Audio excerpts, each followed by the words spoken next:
Witam Państwa bardzo serdecznie, a dziś w naszym studiu porozmawiamy o edukacji z panem Robertem Zawadzkim, że tak powiem z linii frontu. Witam pana. Szczęść Boże, dzień dobry.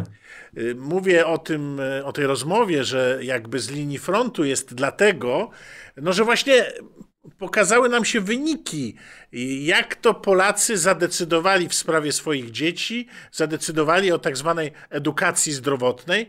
I tutaj są chyba bardzo obiecujące te dane. Jak pan je skomentuje? No, skomentuję w następujący sposób, że jest to wielkie zwycięstwo ludzi dobrej woli, szczególnie z Koalicji na rzecz Ocalenia Polskiej Szkoły z Kropsu, który jest również, składa się z elementu, jakim jest Instytut Wiedzy Społecznej imienia Krzysztofa Karonia, którego jestem wiceprezesem. No to była wielka batalia z resortem zarządzanym przez minister Barbarę Nowacką. Myślę, że tutaj rodzice dali ocenę, i to negatywną, pani minister, ale nie tylko jej, ale również Katarzynie Lubnauer, czy innym tam urzędnikom, którzy odpowiadają za te haniebne działania. Też jest ciekawy sondaż, który pokazuje, jak oceniają działania pani minister Nowackiej, że tam praktycznie 60% Polaków uważa, że jej działania są no, negatywne, tak? A natomiast co do szkół, no to widzimy, że praktycznie 80-70% takie mniej więcej są widełki no, miejscowości, w których no, już polscy uczniowie nie będą uczęszczać na tą tak zwaną edukację zdrowotną, a nazwijmy ją wprost edukacją seksualną.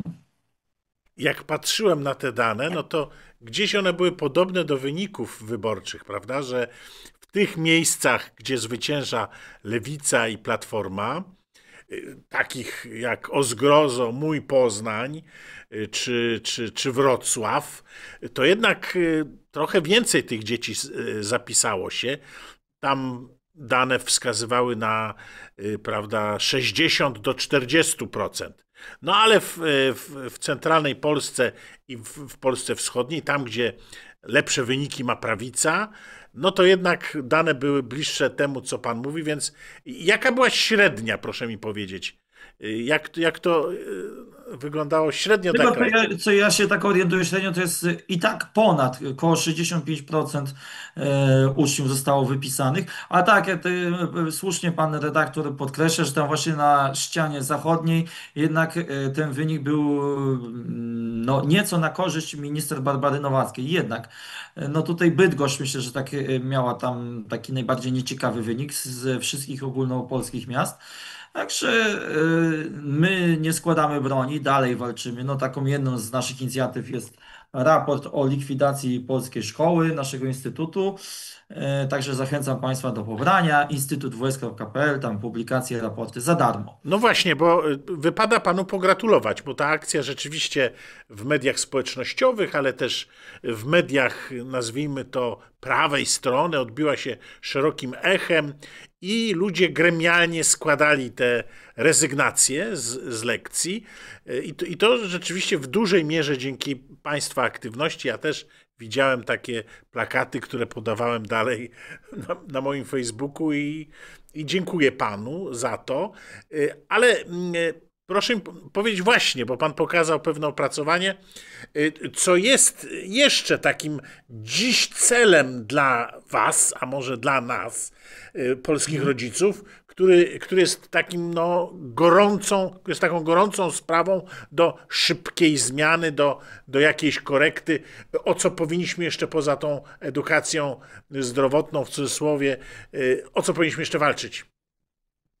Ogólnie musi być presja, ponieważ no ja do niedawna jeszcze byłem pracownikiem resortu, to wiem jak oni tam reagują. Żeby oni nie wyczuli tak zwanego palenia opon, to jest to oczywiście takie przysłowiowe, no to oni by poszli już na maksa z tą edukacją seksualną. To samo byłoby z edukacją obywatelską.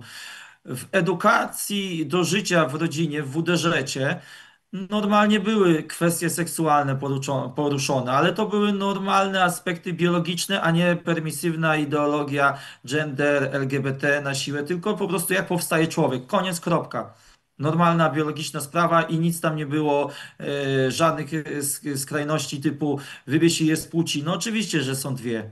Jeżeli archeolodzy na przykład wykopują jakieś znaleziska, jakieś szczątki ludzkie, no to są tylko, określa się dwie kobieta. No to jest dla normalnego człowieka to jest racjonalne, ale wiadomo, że ideologia gender ma swoje interesy, ma swój cel.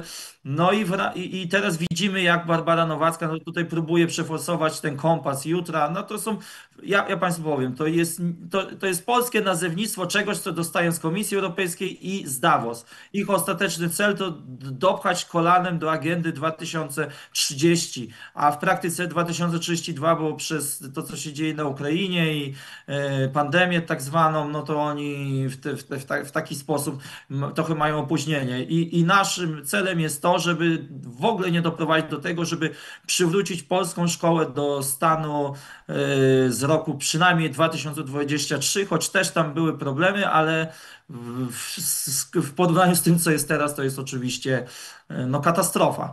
Państwo czerpią z aktywności, z twórczości pana Krzysztofa Karonia, filozofa, choć sam nie lubił, jak się tak do niego mówiło, twórcy takiego właściwie podręcznika, można powiedzieć, dotyczącego Historia antykultury, prawda?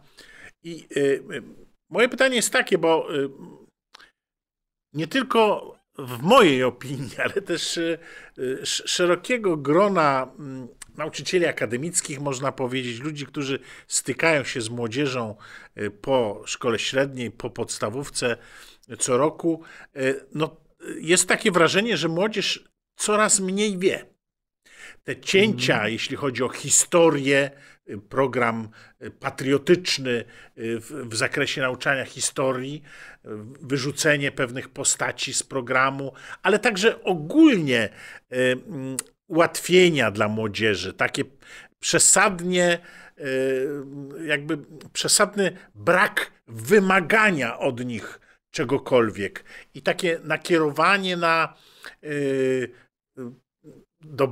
dobrostan, jeśli można tak powiedzieć, choć to używają bardziej weterynarze, ale taką swobodę, brak presji u młodych ludzi. Szkoła ucząca się, bez Właśnie, oceniania. Czyli chodzi mi o to, czy nie uważa pan, że podstawowym problemem polskiej szkoły jest to, że wypuszczamy po prostu ludzi niedouczonych, ludzi, którzy nie chcą się uczyć i którzy nie wiedzą, jak się uczyć?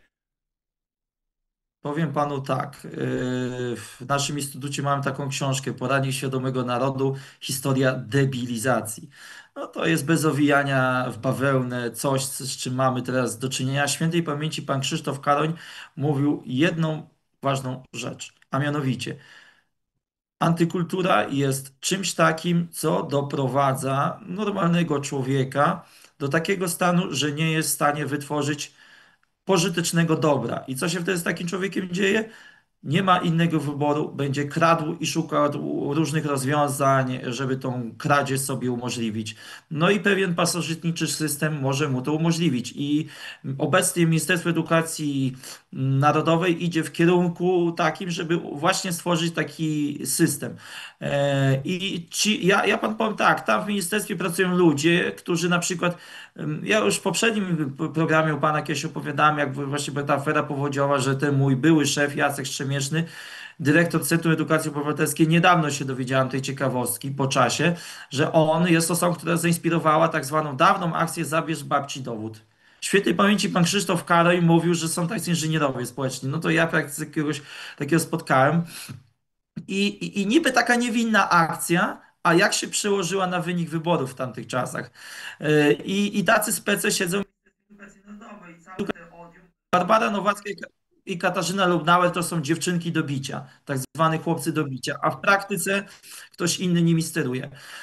No chociażby komisarzowa Komisji Europejskiej Ilianowa, ciekawe nazwisko, przyjeżdża do Polski i się pyta, jak granty na te kwestie właśnie się rozchodzą, związane z globalną edukacją, czyli która jest podpięta wprost pod agendę 2030. No i jak się ma ta debilizacja, o której mówię, bo pan powiedział słusznie, Jak ja pracowałem w Ministerstwie Edukacji Narodowej jeszcze za służby Przemysława Czarka, no to miałem taką misję jeżdżenia po polskich szkołach i tam inspirować młodych ludzi do właśnie zostania inżynierem energetyki jądrowej, opowiadać o tym, jakie to są zawody przyszłości, jak to będzie korzystne dla osobiście takiej osoby, ale też dla państwa, że to jest dobra, stabilna praca. No i takie różne materiały edukacyjne przedstawiałem i po takich prelekcjach miałem spotkania oczywiście również z dyrektorami szkół. No i w jednej, nie powiem w jakiej miejscowości, ale to kilkukrotnie się spotkałem, że taka szczera dyrektorka powiedziała, że ona ma do czynienia z analfabetyzmem wtórnym. No ja tak, jak to? No bo przez te smartfony, no i myśmy tak walczyli, żeby tych smartfonów nie było, bo dzieci przez to, że jest ten rozwój technologiczny, jeszcze teraz doszła sztuczna inteligencja, no to społeczeństwo jest strasznie wygodne. Ja jestem takim, no młodym jeszcze człowiekiem, bo mam 35 lat. Pan jest starszy, ale pan jest na pewno z pokolenia, gdzie jeszcze pan pamięta te... Ja też o to się otarłem, bo nie ukrywam, mnie młotek i gwóźdź nie zabije, umiem z tego korzystać, ale pana pokolenie znało na pewno ciężką pracę, umiało coś fizycznie robić, różne kwestie. A te współczesne pokolenie, no to przysłowiowy taki już zachodni stereotyp, że myślą, że po prostu tam, nie wiem, mleko to jest z marketu, a nie od rolnika pochodzi, od krowy. No niestety jesteśmy na takim etapie i jakby dalej było ministerstwo w rękach ministra Przemysława Czarka lub ewentualnie teraz, myślę realistycznie już politycznie, bo co zrobić? Pytanie. No najprawdopodobniej PiS nie będzie miał władzy, tylko tu jest kwestia taka, że jak PiS i jaki będzie premier. Jaki to będzie premier, tego nie wiem. Ale to na pewno musi być ktoś, kto będzie musiał bronić przede wszystkim polskiej racji stanu, nie tylko retorycznie, tylko faktycznie i będzie musiał stworzyć taki rząd, że pojednać takie silne osobowości jak pan Grzegorz Braun czy Krzysztof Bosak, ewentualnie Sławomir Mencen. No to bardzo ciekawy wie pan, bo jeszcze wracając na moment do tych problemów polskiej szkoły, moim zdaniem tych esencjonalnych, od których wszystko się zaczyna, no to popatrzmy na te systemy, gdzie społeczeństwo jest na najwyższym poziomie wyedukowania. No na przykład w Chinach nie ma smartfonów w szkołach. A wie pan, co jest w Chinach? W Chinach jest to, co na pewno pan pamięta za pańskie czasy. Ja pan powiem coś symbolicznego. Jak ja miałem 7 lat, to pamiętam jak, no to były takie moje początki, zapamiętałem to. Ja panu powiem, też to tak w raporcie tutaj mam tą okładkę, że taka kula uderza w szkołę. Ale ja coś takiego widziałem. Miałem 7 lat i widziałem, jak obok mojej szkoły podstawowej budowano gimnazjum i był taki mały domek nauk technicznych. I taka właśnie kula uderzyła i zmiażdżyła ten domek nauk Tak. technicznych. Właśnie tam, gdzie się uczono młode dziewczęta, ale No chłopców tego, co myśmy pan... mieli obszerny program z tak zwanego WT, wychowania technicznego. I tam no, nie wypuszczono cię, jeśli nie umiałeś zrobić jakiegoś tam misia na kluczyk albo samochodu, prawda, z drewna, Ale zabawki. też podstawy elektroniki, Ale tak? podstawy elektroniki, elektrotechniki, oczywiście, że tak. To był PRL.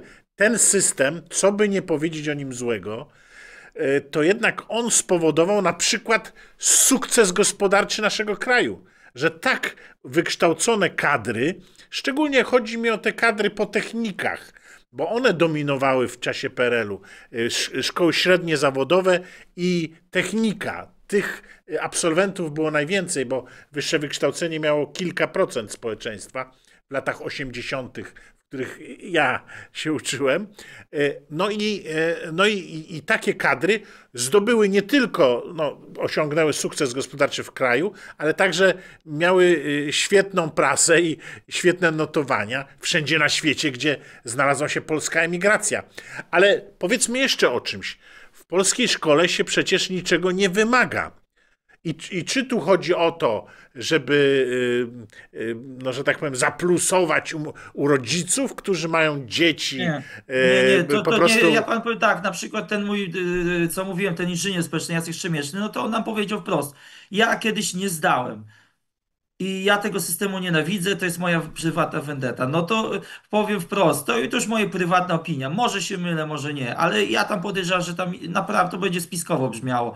Ale rzeczywiście tam jest i agentura, wyrachowani jacyś oficerowie prowadzący z BND, bo tam bardzo dużo właśnie widziałem niemieckojęzycznych tajemniczych osób w ministerstwie, lub też rzeczywiście jacyś polscy zdrajcy, którzy są członkami, nie wiem, jakichś lóż masońskich czy coś i po prostu nienawidzą też Kościoła katolickiego, bo to czuć, nienawidzą wiary katolickiej. Ale są też osoby niewierzące w Polsce, które po prostu kochają swoje dzieci i wiedzą, że to, co świętej pamięci pan Krzysztof Kary mówił, katolicka nauka społeczna jest czymś niezwykle ważnym i dawała sukces całej Europie. Ale jest jeszcze coś ważnego, co pan mówił, a mianowicie, i to świętej pamięci pan Krzysztof Kary mówił, dyscyplina.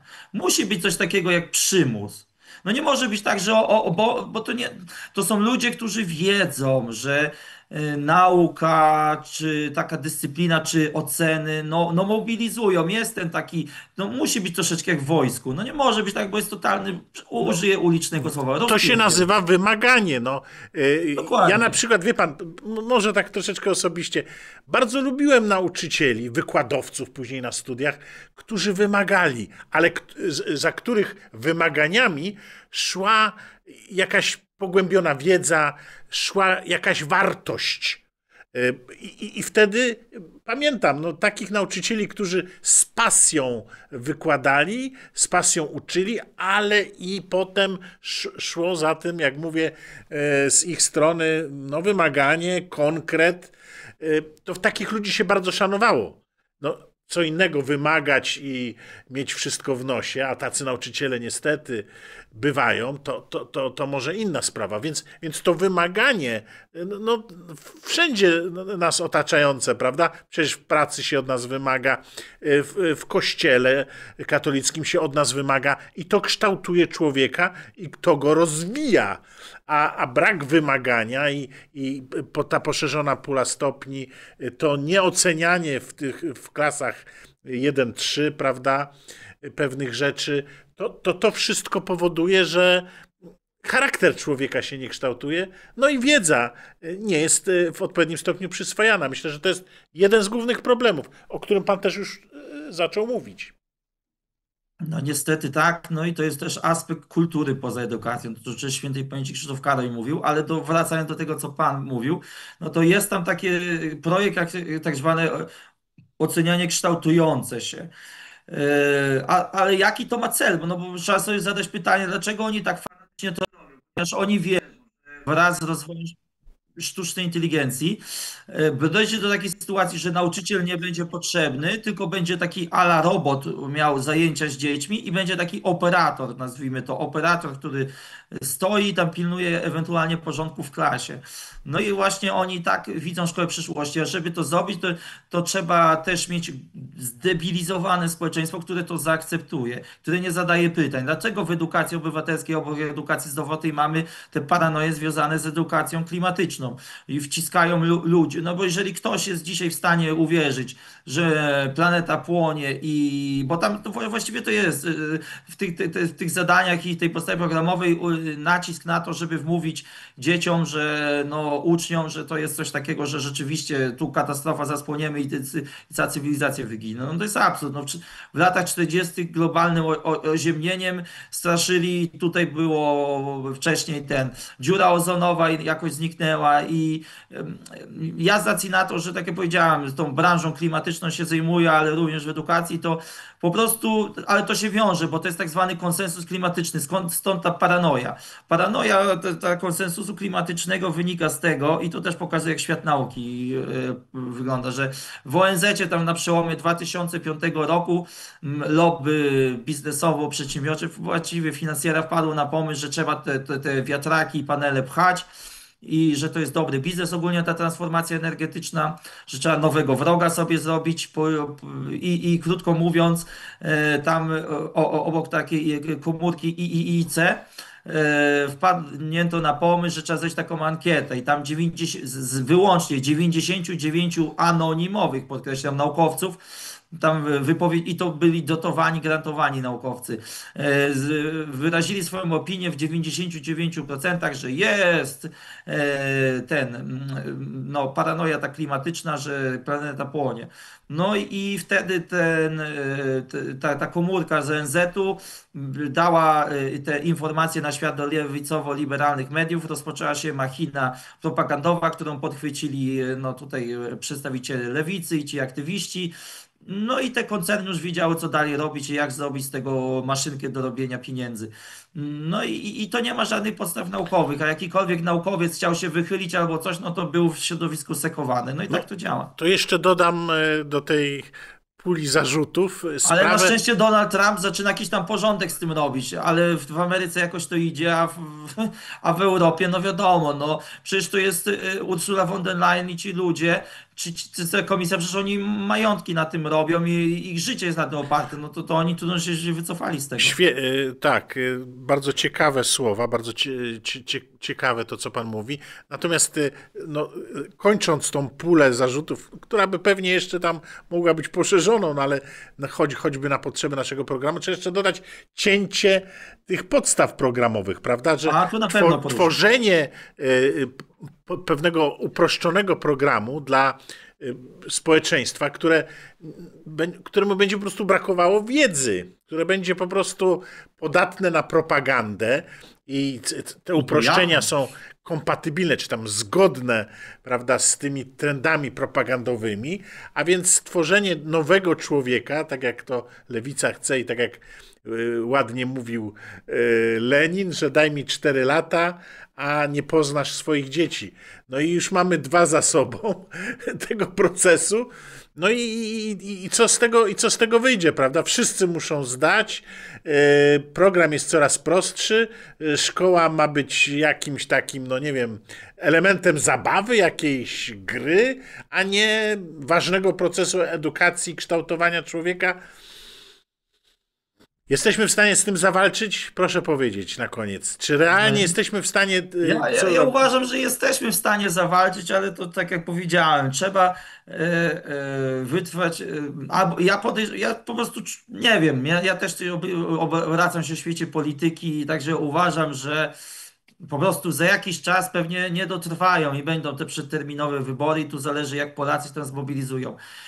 Ja osobiście sugeruję głosować na pana Grzegorza Brauna, ale to jest moja opinia, ale są też ludzie, którzy będą głosowali na PiS, na Konfederację, wolna wola, każdy jest wolny, ale w mojej opinii ważne, no już każdy, byle żeby nie tamci. No i czuję, że uda, bo są takie nastroje widać po sondażach, że odbiją ten rząd. No i mam nadzieję, jeżeli nie wepchną nas do wojny, czego bardzo. A to powiem coś z edukacji. Niestety widziałem takie dokumenty. To były takie, co miałem wtedy ten miesiąc, jak już mnie wyrzucili, ale miałem miesiąc na przetrwanie, że tak powiem. To ja niestety widziałem takie bardzo niebezpieczne dokumenty, w których właśnie było napisane, jak na masową skalę przyjmowanie dzieci ukraińskich na masową skalę. To nie to, co teraz jest, tylko na masową skalę. I plus jeszcze, że te migracyjne, ale nie takie przygotowywanie, czy jakby coś było... Oni liczą po prostu, liberalna lewica, że te 4 miliony Ukraińców, jak w ciągu najbliższej dekady będą znaturalizowani, czyli zostaną obywatelami Polski, że będą na nich głosowali. Po prostu. No tak, to też tak, ale ja mówię, że z tych dokumentów wynika, jak oni by jakiejś takiej nowej fali się spodziewali, takiej gigantycznej. To jakby coś tak. Wie pan, no ale nic. Ja jeszcze jedną rzecz powiem na koniec, bo tak jak święty będzie pan Krzysztof Kary mówił o edukacji, że trzeba robić swój marsz instytucje. No skoro byli tacy ludzie, jak uczniowie pana Krzysztofa Karonia w ministerstwie, jak ja, też żeśmy encyklopedię antykultury, ministra Przemysława Czarka wydało, no to próbowaliśmy i chcemy drugi raz odwojować. Mam nadzieję, że się uda. No ale powiem tak, że trzeba też walczyć o kulturę. Dlatego, jeśli mogę zaprosić, to chciałbym zaprosić Państwa na zjazd tysiąclecia, który odbędzie się tutaj w Skaryszewie 18 października. Jeśli ktoś chce wesprzeć, to tam zapraszam sobie wygooglować. No i to jest pod patronatem Instytutu Wiedzy Społecznej. No i 18 października w Skaryszewie zjazd tysiąclecia. My tutaj informujemy o tym wydarzeniu. Oczywiście jak się da najczęściej. Pan Robert Zawadzki, któremu bardzo dziękuję, był gościem naszego programu. Jeśli spodobała się Państwu ta audycja, jeśli wniosła coś do Państwa wiedzy albo postrzegania świata, proszę, tu jest link w mediach społecznościowych do Buy Coffee. Możecie także nas wesprzeć. A jeśli oglądacie nas w telewizji kablowej, to proszę, zostańcie z naszym kanałem. Za chwilę kolejne ciekawe wywiady. Dziękuję Panu, dziękuję Państwu.